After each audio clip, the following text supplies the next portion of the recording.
The shadow fell over New York City at exactly 9 in the morning, and within seconds, every person on the street stopped walking and looked up at the sky in complete silence. The ship was so large that it blocked out the sun, stretching from one horizon to the other like a metal mountain floating in the clouds.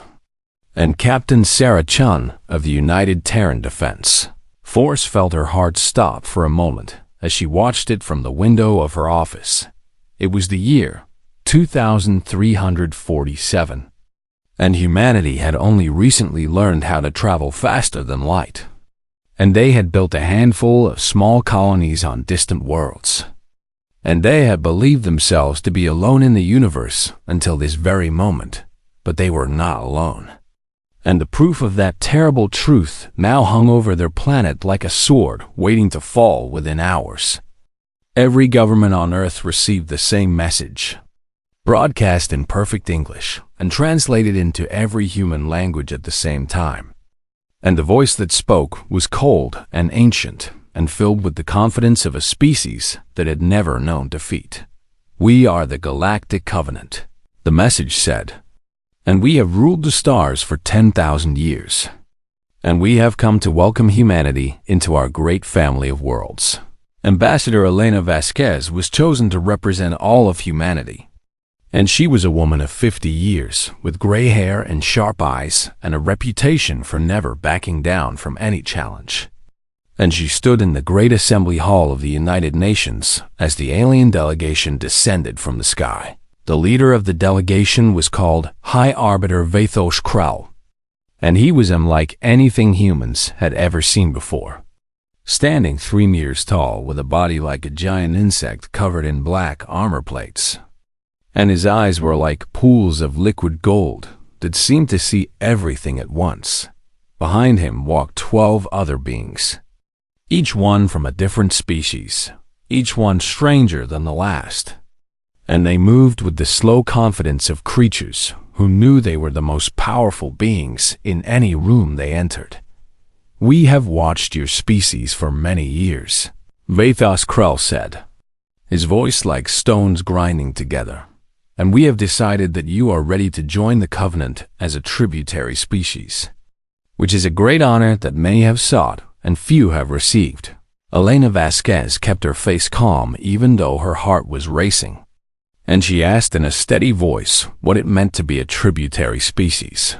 The High Arbiter made a sound that might have been laughter, and he explained that tributary species were required to give 40% of all their mineral resources to the Covenant every year, and they were required to allow Covenant scientists unlimited access to human genetic material for study and research.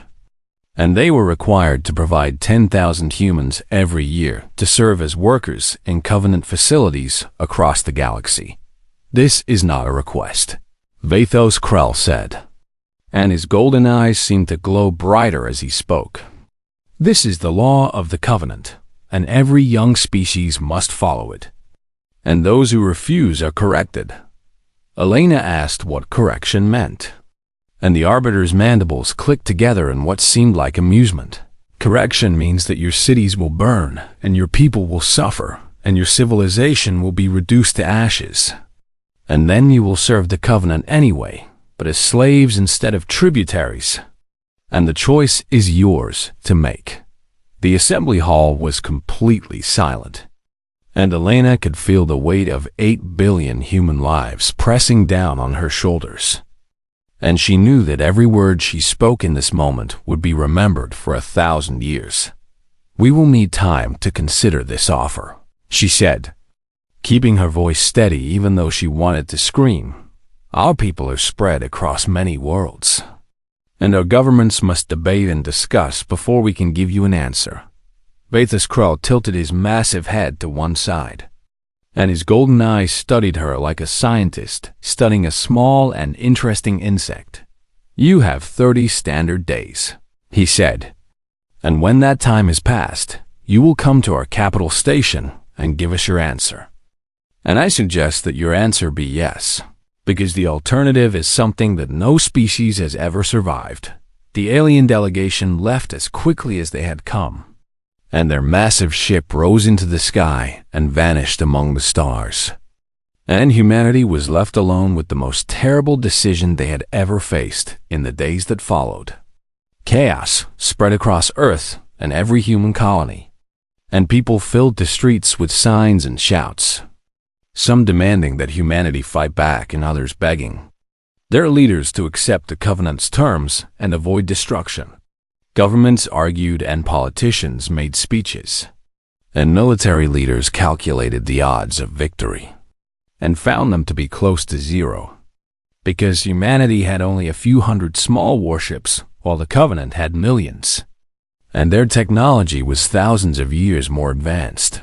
But deep beneath the mountains of Colorado, in a bunker that did not officially exist, a secret meeting was taking place that would change the fate of the entire galaxy. Admiral Marcus Cole was a man of 60 years, with a scarred face and eyes that had seen too many battles. And he stood before a group of the most powerful military leaders on Earth. And he spoke words that made them all sit forward in their chairs. "What I am about to tell you is classified at the highest level," he said. "And only 12 people in the entire human race know what I'm about to show you. And after today, you will be among them." He pressed a button, and the wall behind him lit up with images of ships, hundreds of ships, sleek and deadly and armed with weapons that looked like nothing any human had ever seen before. "For 80 years, we have been preparing for this day," Admiral Cole said. "And we have built a secret fleet in the asteroid belt. And we have developed weapons that the galaxy does not know we possess. And we have been waiting for the moment when we would need to use them." He looked at each person in the room, and his scarred face was hard as stone. "The Covenant thinks we are weak and primitive and afraid, and they think we will kneel and beg for mercy. But they are wrong about us, and when they learn the truth about humanity, the entire galaxy will shake with the sound of it." The leaders stared at the images on the screen, and for the first time since the alien ship had appeared in their sky, they felt something other than fear. They felt hope, and in the darkness of space, the Covenant waited for humanity's answer, never imagining what that answer would be. Admiral Marcus Cole stood before the holographic display and began to tell a story that had been kept secret for 80 years.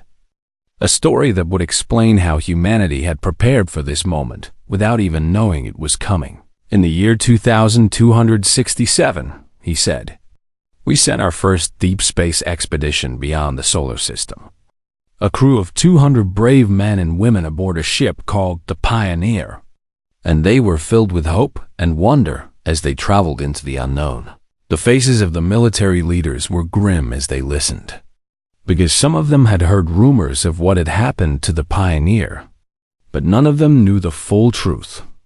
3 months into their journey, the Pioneer was attacked by alien ships, creatures called the Vreth, who made their living by capturing other species and selling them as slaves across the galaxy. Cole pressed another button, and images appeared on the screen of twisted metal and burning corridors and human bodies, floating in the cold vacuum of space.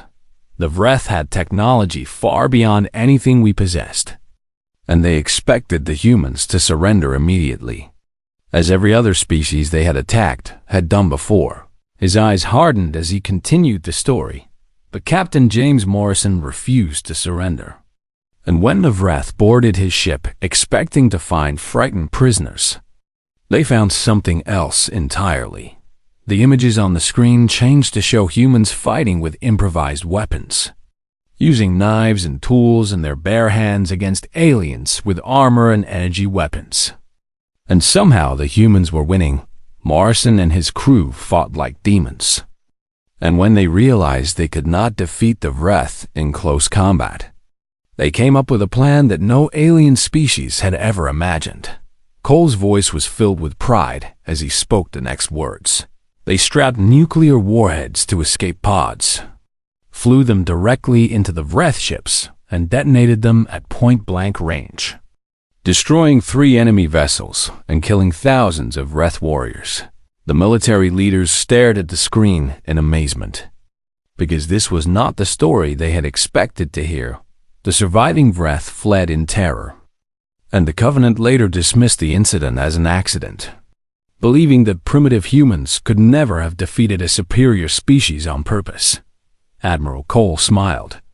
And it was not a pleasant smile, but we knew the truth, and we began to prepare for the day when other aliens would come for us. And we have been preparing ever since. He led the leaders through a series of images, showing secret facilities hidden in asteroids, factories buried beneath the surface of moons, and laboratories where scientists worked on technology that seemed like magic. We recovered wreckage from the Vreth ships, and our scientists spent decades studying it, and they did not just copy what they found. They improved it in ways the galaxy has never seen. A new image appeared, showing a sleek warship unlike any human vessel that had been built before, with smooth lines and weapons that glowed with deadly energy. This is the Prometheus-class battlecruiser, and we have built 200 of them in secret. And each one is capable of destroying 10 Covenant ships without breaking a sweat. One of the generals leaned forward with doubt in his eyes. How is that possible? He asked. The Covenant has ruled the galaxy for 10,000 years. How could we possibly have built weapons superior to theirs? Cole nodded as if he had expected this question. Because the Covenant stopped innovating thousands of years ago, he explained. They became comfortable with their power, and they assumed that no one could ever challenge them. And they forgot that fear is the greatest motivator for invention. He brought up technical diagrams that showed Covenant shield technology and weapon systems. Their shields are designed to stop energy weapons, because that is what every species in the galaxy uses. But our scientists discovered that certain types of kinetic projectiles, fired at specific frequencies, can pass right through those shields, like they are not even there. The leaders began to understand, and their eyes grew wide with realization. We have also developed weapons that exploit weaknesses in their reactor designs. And we have created jamming systems that can disable their communications. And we have done all of this without the Covenant knowing anything about it. Admiral Cole paused to let his words sink in before continuing. But our greatest advantage is not our technology, he said. It is something that no alien species has ever understood about humanity. He pressed another button, and an audio recording began to play. A strange humming sound that seemed to vibrate in the bones of everyone in the room. This is the Covenant's primary psychological weapon, a subsonic frequency that induces paralyzing terror in every known species. And they use it to make their enemies surrender without a fight. The sound continued for several seconds, and the leaders shifted uncomfortably in their seats. Every species in the galaxy experiences overwhelming fear when exposed to this frequency, Cole said. Except for humans, who find it merely annoying, like a buzzing fly that will not go away. He turned off the recording and faced the leaders with fire in his eyes. Our brains are wired differently than every other species in the galaxy, and the weapon that makes their enemies helpless does nothing to us. And they have no idea that this is true. In another part of the bunker, Ambassador Elena Vasquez was receiving her own briefing, and her face had gone pale as she learned the full scope of what humanity had been hiding. You want me to deliver our response in person? She asked, standing in front of the entire Covenant leadership while we threaten them with war. The officer briefing her nodded gravely. You are the only one they will allow into their sacred chamber, and you are the only one who can deliver our message with the strength and dignity it requires. Elena thought about her family, about her children and grandchildren who would live or die based on what happened in the coming days. And she felt fear trying to climb up her throat, but she pushed the fear down because she was human. And humans had been pushing down their fear and doing impossible things since they first climbed down from the trees millions of years ago. Show me everything I need to know, she said, and I will make them understand what a terrible mistake they have made. As the days passed, preparations accelerated across the solar system, with secret commands being sent to hidden bases and sleeping warriors being woken from their long wait. And the Prometheus fleet began to move through the darkness of space toward a destination that the Covenant could never have predicted.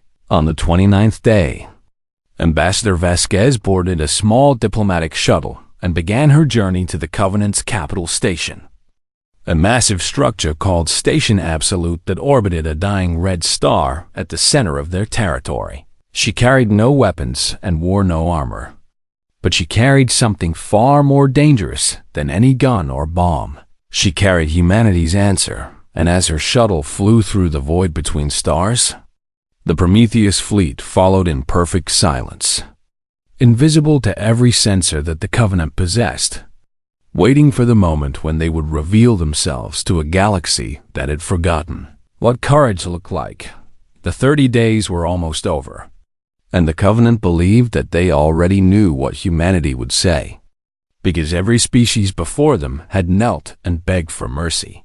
But humanity was not like other species, and the Covenant was about to learn a lesson that they would never forget.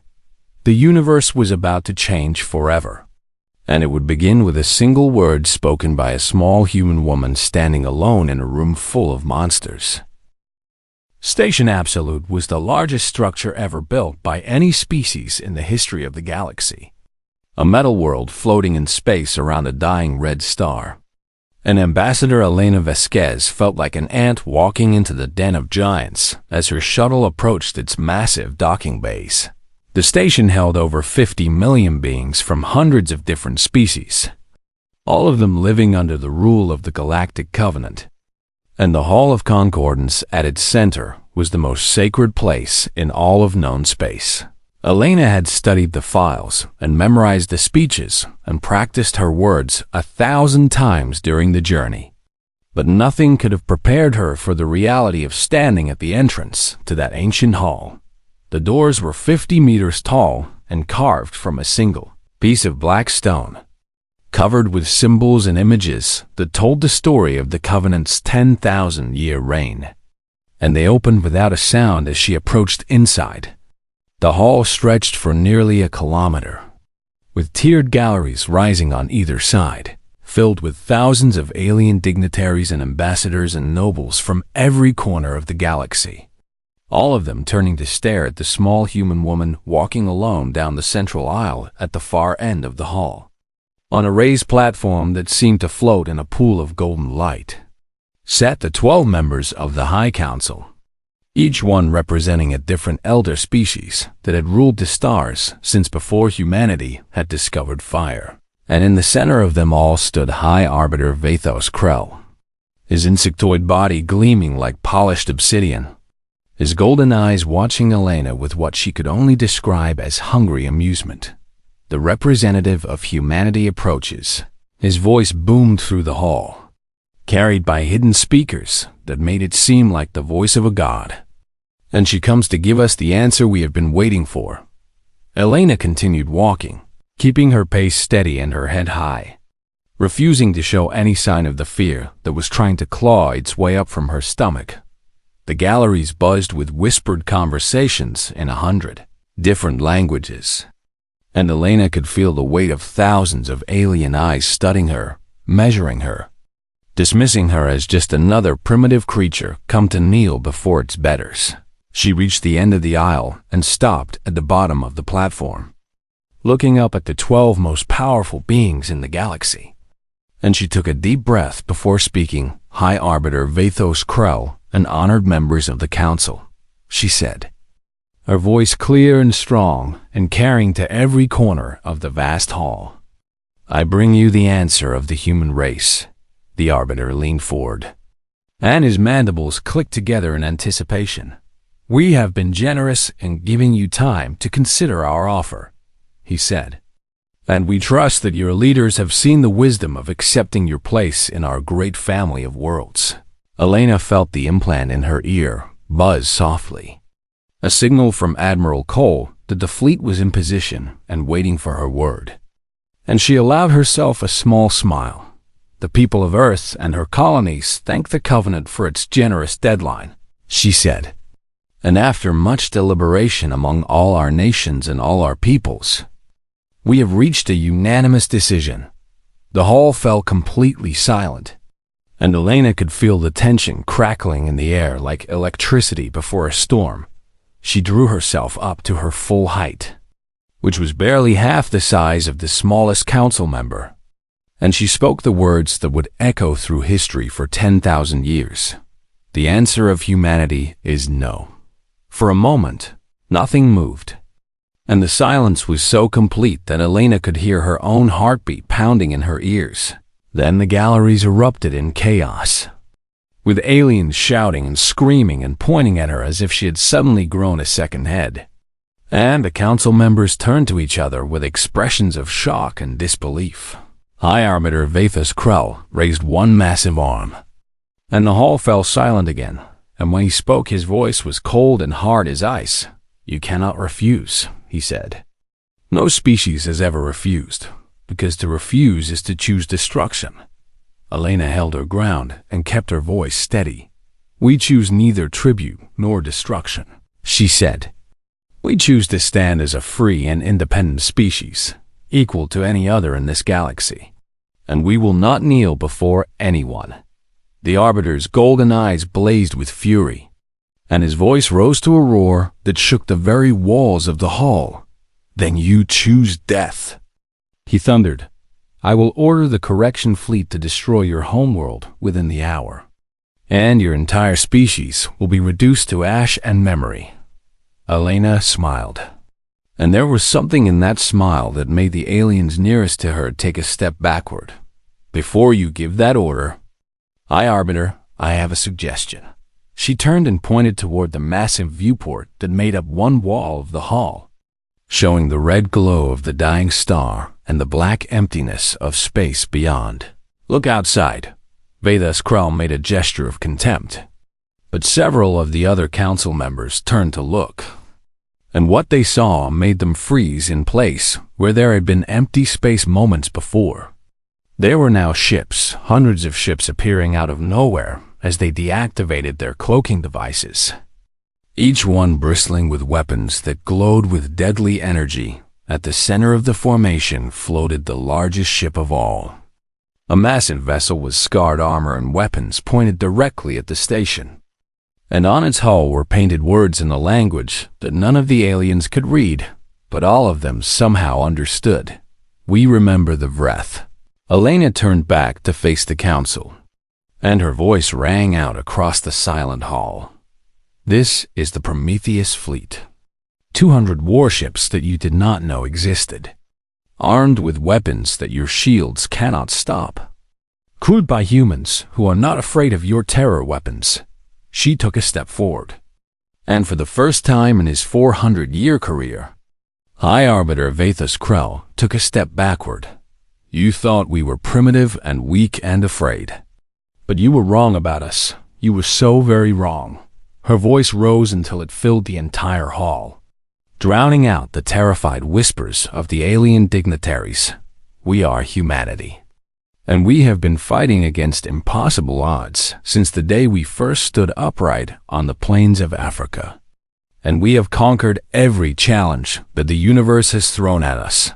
She pointed directly at the Arbiter, and her eyes blazed with a fire that made even the most ancient beings in the room feel a chill run down their spines.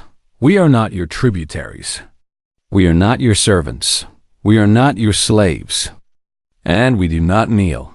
The flagship of the Prometheus fleet, the THS Defiance, rotated slowly until its main weapons were pointed directly at the Hall of Concordance. And every alien in the room understood exactly what that meant. "You have two choices," Elena said.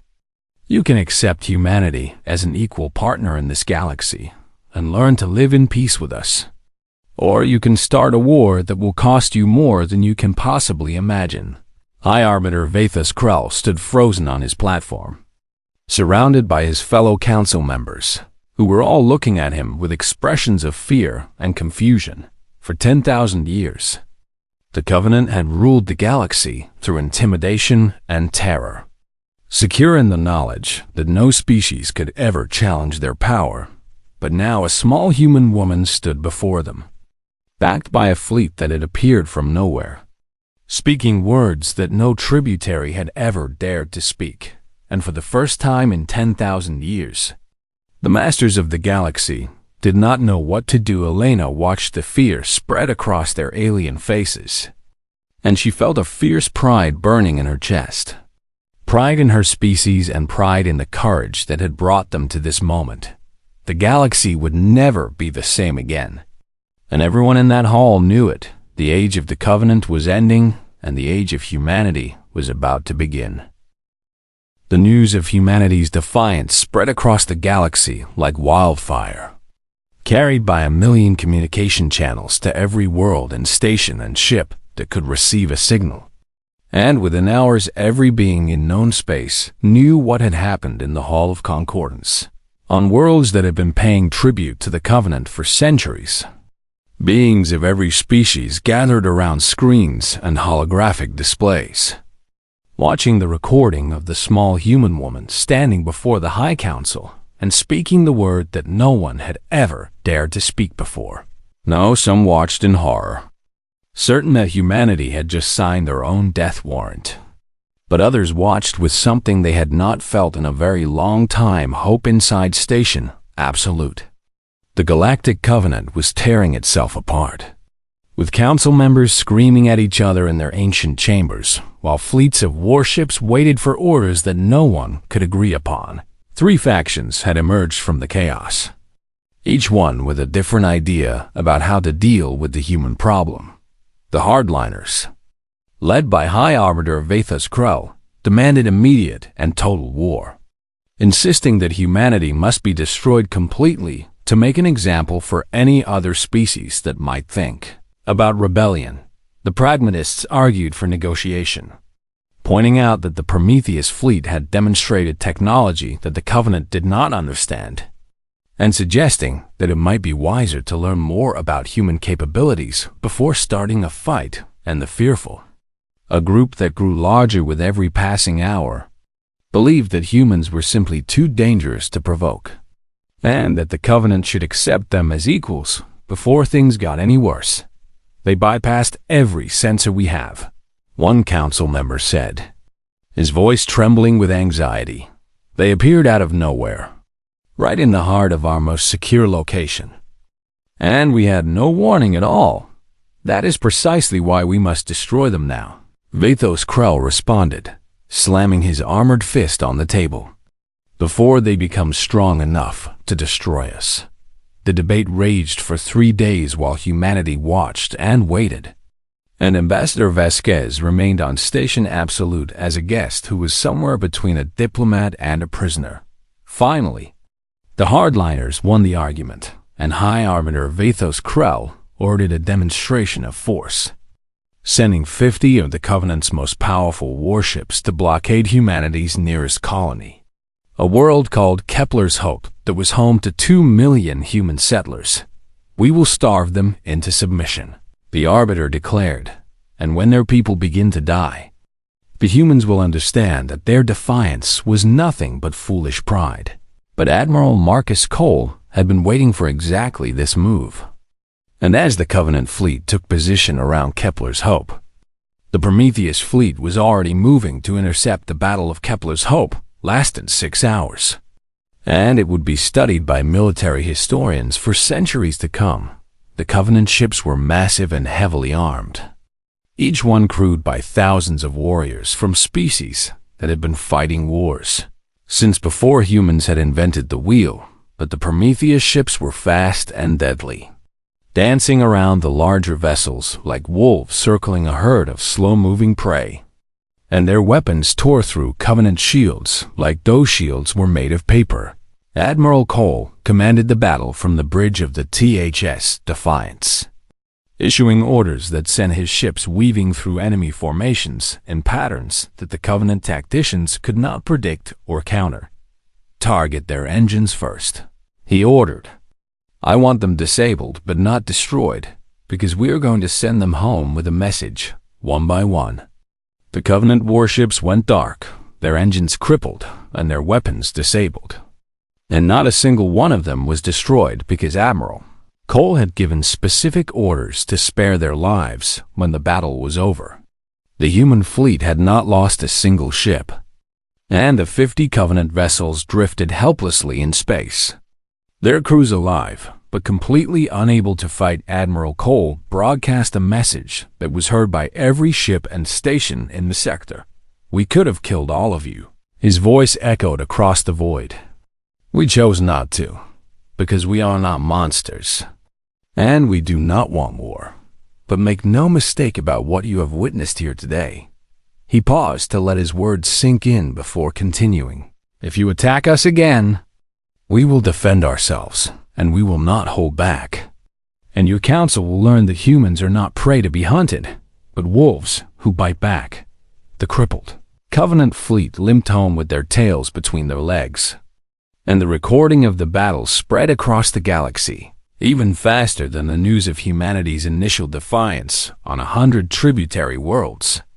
Beings who had lived under Covenant rule for generations watched the footage with wide eyes and racing hearts. Watching primitive humans do something that no one had believed was possible. They had fought back against the masters of the galaxy, and they had won 3 days after the battle. Ambassador Vasquez received a secret visitor in her quarters on Station Absolute. A tall being with silver skin and eyes like pools of purple light, who introduced herself as Counselor Vethira of the Velith. "I come with a message from my people," the Velith said, her voice soft and musical. A message that could change the course of history. She told Elena things that made the human ambassador's blood run cold. Stories of 200 species that had been conquered and enslaved by the Covenant over the millennia, and of 47 species that have been completely exterminated for daring to resist. "Your people are the first to successfully defy them," Vethira said. "And you have done something that many believed was impossible. You have shown the galaxy that the Covenant can be defeated." Elena leaned forward with hope blooming in her chest. "Are you saying what I think you are saying?" The Velith nodded slowly, her purple eyes shining with a light that looked almost like tears. "My people have been waiting for 1,000 years for someone to light the spark of rebellion, and now you have lit it. And we want to help you fan it into a flame that will burn across the entire galaxy." She handed Elena a data crystal containing information about Covenant weaknesses, fleet positions, and the names of other tributary species who might be willing to join an alliance against their oppressors. "You are not alone anymore," Vethira said, "and together we can build something that the Covenant never imagined was possible. A galaxy where no species is forced to kneel before another." The news of the Velith alliance spread through secret channels to other tributary worlds, and within weeks more species began to reach out, whispering their support and offering their help. But High Arbiter Vathos Krell was not finished, and in the chambers of the Covenant Council he made his final move, overthrowing the pragmatists and the fearful and seizing absolute control. "I am declaring total war against humanity and all who support them," he announced to the galaxy. "And I am assembling the largest fleet in the history of the Covenant. And I will not stop until every human is dead and every rebel world is burning." As his war fleet began to gather, reports flooded into Covenant headquarters from across the galaxy. Reports of uprisings and rebellions in tributary species refusing to pay their tribute. The humans had not just defied the Covenant. They had started something much bigger, something that could not be stopped. They had started a revolution. The Covenant war fleet was the largest armada ever assembled in the history of the galaxy. Over 2,000 warships carrying millions of warriors from a dozen different species. All of them pointed toward one destination. Earth Admiral Marcus Cole stood on the bridge of the THS Defiance and watched the enemy fleet approach on his tactical display. Knowing that the next few hours would decide the fate of humanity, and perhaps the fate of the entire galaxy. All ships report ready, his executive officer said. And the orbital defense grid is fully activated. Cole nodded slowly, his scarred face grim but determined. The Prometheus fleet had grown since the Battle of Kepler's Hope, with new ships built in a desperate race against time. But they still numbered only 300 vessels against the overwhelming might of the Covenant. Armada behind them floated Earth, blue and green and beautiful, the homeworld of a species that had been told to kneel and had chosen to stand instead on every continent. Billions of people watched the approaching fleet on their screens, knowing that their lives hung in the balance, and millions of volunteers had joined the defense forces, ready to fight with whatever weapons they could find. "Sir," the communications officer said, her voice tight with tension. "We are receiving a message from the Covenant flagship." Cole nodded for her to put it through, and the harsh voice of High Arbiter Vathos Krull filled the bridge. "Admiral Cole, this is your final chance to surrender.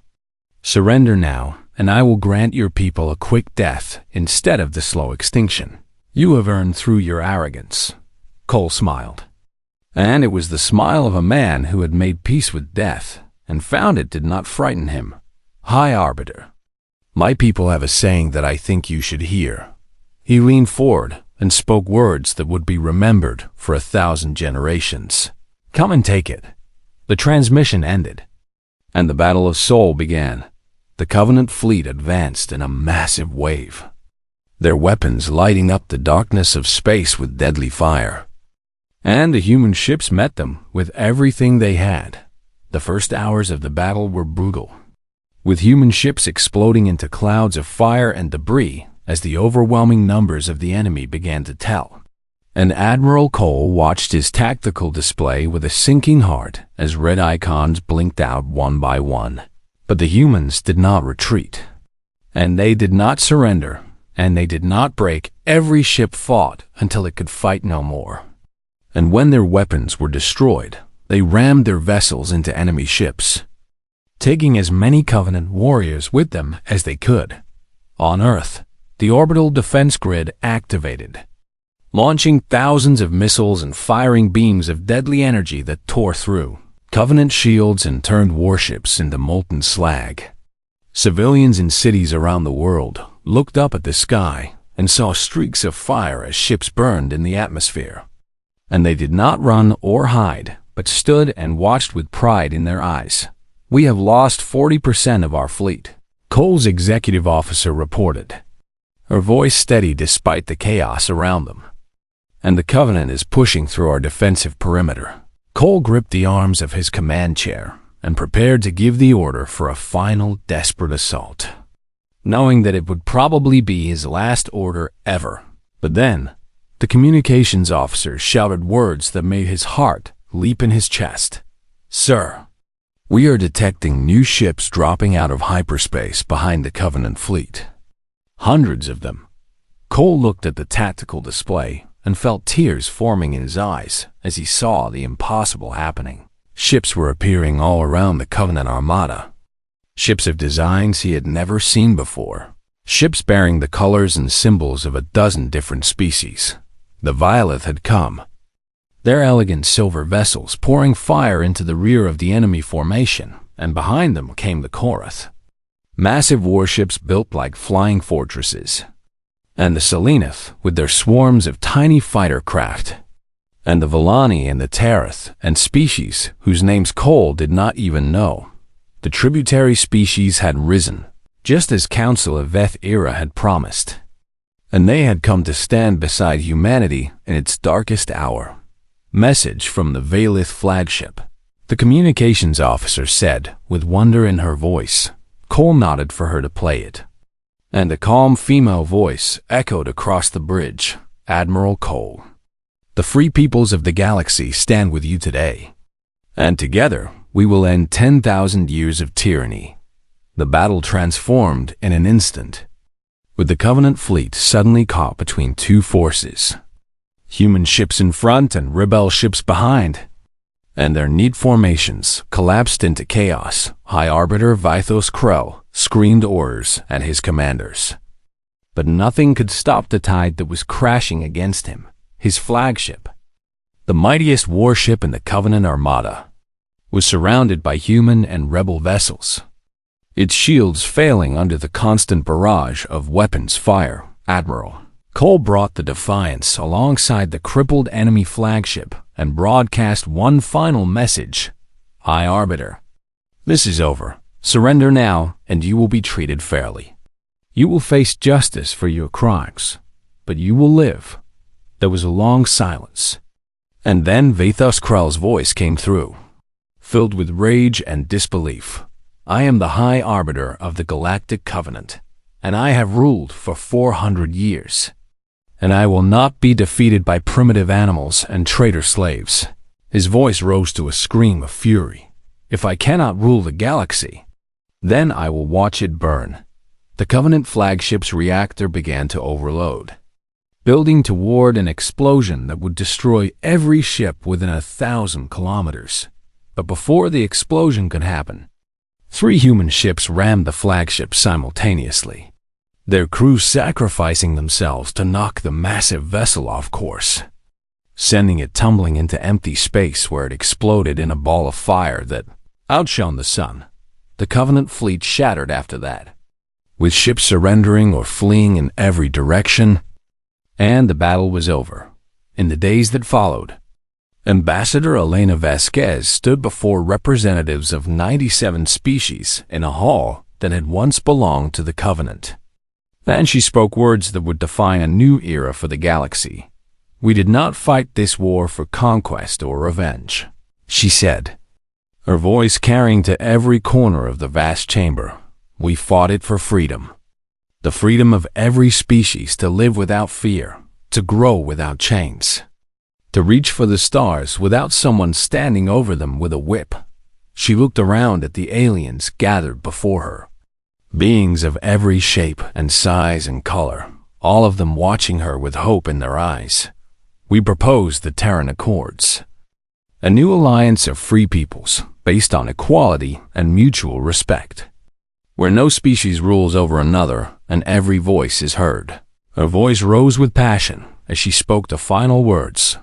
And there will be one law that stands above all others, one truth that every member of this alliance holds sacred. She raised her fist in the air, and her voice rang like a bell. No species shall ever be enslaved again.